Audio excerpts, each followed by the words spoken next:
नमस्कार, मैं आलोक पुराणिक। मैं आज फिर हाजिर हूं आपके सामने एक नया विषय लेकर। मूडीज नामक अंतर्राष्ट्रीय क्रेडिट रेटिंग एजेंसी ने भारत के क्रेडिट एजेंसी विश्लेषण के बाद, क्रेडिट रेटिंग विश्लेषण के बाद उसमें एक नकारात्मक संकेत दिया है। उसे एक हद तक पहले के मुकाबले कम विश्वसनीय माना है।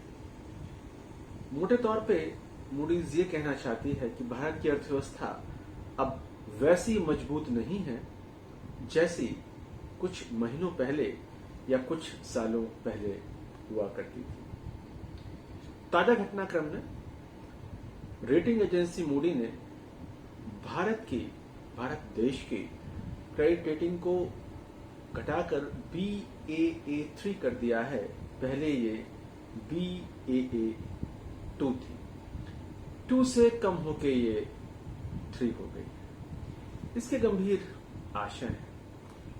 आशय ये है कि क्या भारत की आर्थिक स्थिति इतनी खराब हो गई है कि हमारी साख एक अंतर्राष्ट्रीय ग्लोबल एजेंसी के अनुसार बहुत कम हो गई है।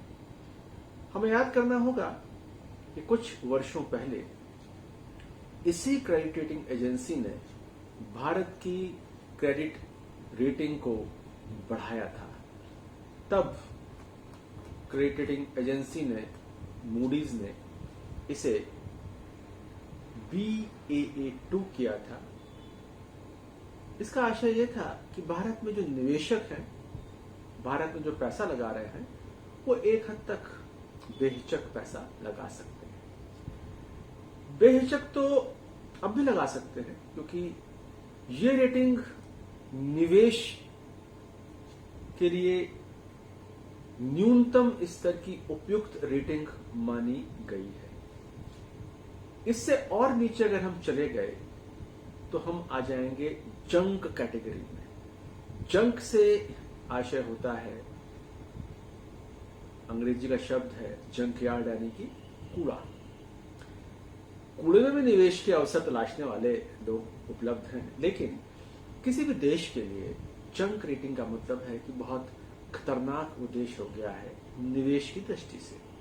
तो कुल मिला के BAA2 से BAA3 के आने के कई अर्थ और आशय हैं।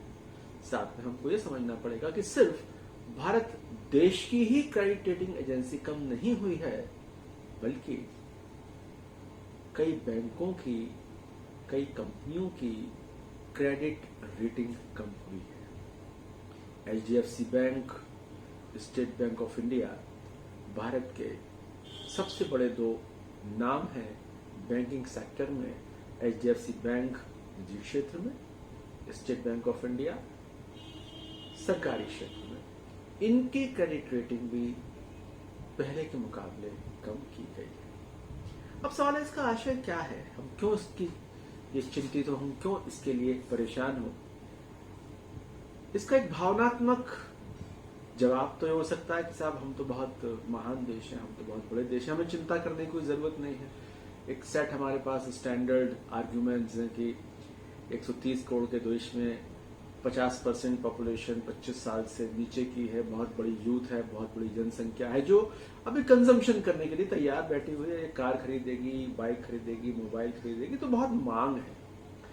मांग है तो बिक्री है, बिक्री है तो प्रॉफिट है, प्रॉफिट है तो कॉर्पोरेट सेक्टर की ग्रोथ है, कॉर्पोरेट सेक्टर की ग्रोथ है तो बैंक पैसा देंगे, बैंक पैसा देंगे तो बैंक कमाएंगे। कुल मिला के हर तरफ से बड़ा हरियाली भरा माहौल दिखाई पड़ सकता है। हम ये तर्क दे सकते हैं, लेकिन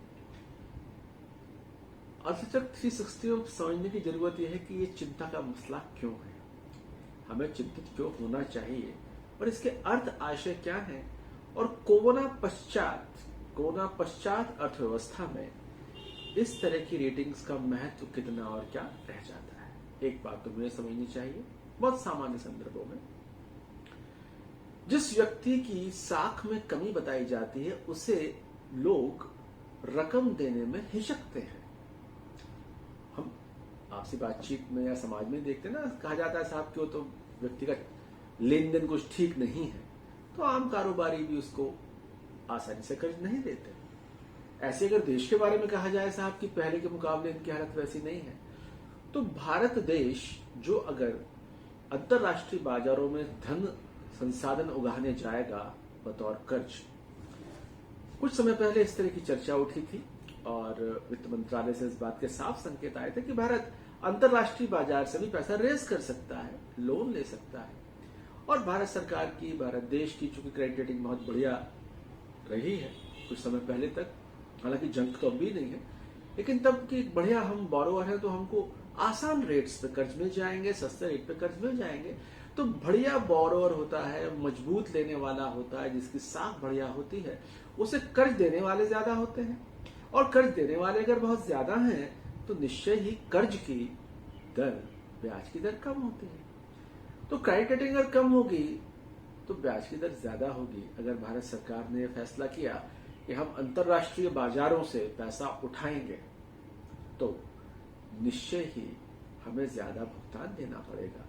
अगर क्रेडिट रेटिंग कम होती है तो ब्याज दर आपको ज्यादा देनी होती है। पाकिस्तान की एज ए देश जो क्रेडिट रेटिंग है वो भारत की कई कंपनियों के मुकाबले कम है।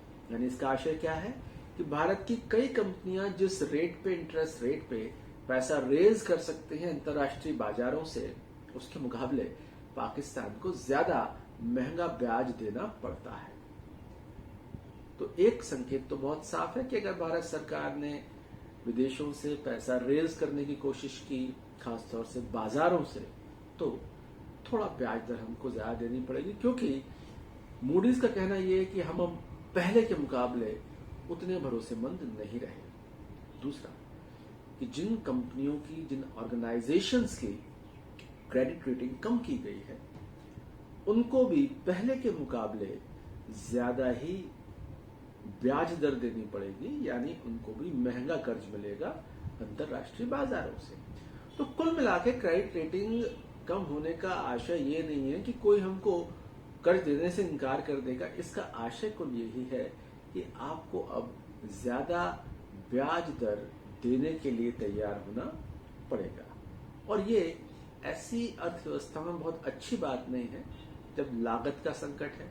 अगर तमाम बैंकों ने ज्यादा महंगी दरों पर कर्ज लिए और वो ज्यादा ही महंगी दरों पर कर्ज आगे देंगी तो कहीं ना कहीं इसका असर लागत पे आता है। और मंदी से जूझ रही अर्थव्यवस्थाओं में लागत की कमी करना तो एक सकारात्मक बात होती है। लागत ज्यादा हो तो वो अर्थव्यवस्था के लिए एक संकट के तौर पर चिन्हित की जाती है। अब मूल मसला ये है कि ये क्रेडिट रेटिंग कम होने की वजह क्या है। एक वजह तो हम सबको दिखाई पड़ती है, कोविड-19 के बाद बहुत तरह के संकट सामने आ गए हैं। अर्थव्यवस्थाएं संकट में, भारत की ही नहीं पूरी दुनिया की अर्थव्यवस्थाएं संकट में घिरी हुई हैं, संकट से जूझ रही हैं। तो कोविड-19 एक बड़ी वजह के तौर पे सामने आता है। पर सवाल ये है कि क्या सिर्फ कोविड-19 ही इसकी वजह है? इसका जवाब है नहीं। कोविड-19 आने से पहले भी अर्थव्यवस्था में कई तरह की समस्याएं, कई तरह के संकट दिखाई पड़ने लग गए थे। बहुत साफ तौर पर दिखाई पड़ने लग गया था कि करों का संग्रह उतना नहीं हो पाएगा जितना उसकी उम्मीद की जा रही थी। ये बात करंट यानी चालू वित्त वर्ष के बारे में नहीं है, 20-21 के बारे में नहीं है, ये 19-20 के बारे में है। यानी 31 मार्च 1920 को जो बीता वित्तीय वर्ष खत्म हुआ है, उसमें ही तमाम और वजहों से संकेत मिल रहे थे कि औद्योगिक अर्थव्यवस्था में, मांग में सब कुछ बहुत पॉजिटिव नहीं चल रहा है। तो इसको तो आप ये कहें कि कंगाली का एक सीन था, इसमें कोविड-19 ने आकर आटा गीला कर दिया, कंगाली में आटा गीला कर दिया। तो कंगाली में आटा गीला हुआ, इसकी वजह से क्रेडिट रेटिंग कम हो गई।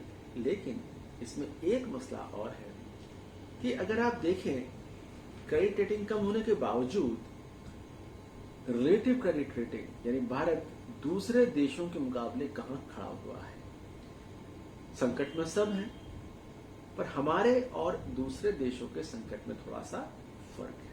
फर्क यह है कि भारत के पास अपने काफी मजबूत विदेशी मुद्रा कोष है।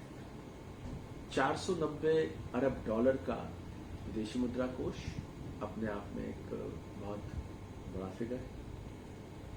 कुल मिला के आप कह सकते हैं मोटे तौर पर कि अर्थव्यवस्था में कोविड-19 के मार के बावजूद अभी सब कुछ डूब नहीं गया है, पर निश्चय ही ऑब्जेक्टिविटी, वस्तुगत विश्लेषण का तकाजा यह है कि सब कुछ पहले जितना आसान भी नहीं है। तो क्रेडिट रेटिंग को हमें यूं समझना चाहिए कि मूलतः भारतीय कंपनियों की और भारत सरकार की जो उधार लेने की लागत है वो बढ़ने के पूरे आसार हैं, जो इकोनॉमी के लिए बहुत पॉजिटिव नहीं होगा।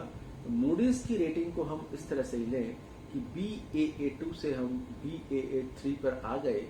ये न्यूनतम इन्वेस्टमेंट रेटिंग है।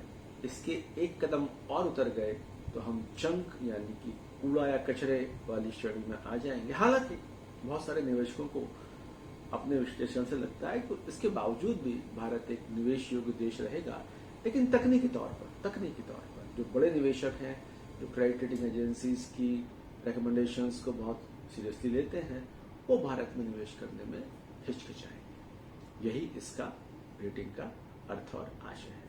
नमस्कार, धन्यवाद। फिर मिलते हैं अगले वीडियो के साथ। और मेरी आपसे एक दरख्वास्त, एक रिक्वेस्ट है कि हमारे चैनल को सब्सक्राइब करें और बेल आइकन दबाएं ताकि हम जब भी आपको नया वीडियो अपलोड करें आप तक सूचना मिले। बहुत सारे मेरे पास मैसेजेस आ रहे हैं, बहुत सारे विषय आप लोग बता रहे हैं। हम कोशिश करेंगे आने वाले दिनों में उन सारे विषयों को अपने इस विश्लेषण में ले पाए। धन्यवाद। सिविल सर्विसेज के सारे परीक्षार्थियों को मैं शुभकामनाएं देता हूं कि इन 1-to-1 क्लासेस नहीं हो पा रही हैं, आप इसी तरह से YouTube के माध्यम से अपना ज्ञानवर्धन करें और हमारे साथ नियमित जुड़े रहें। नमस्कार, धन्यवाद।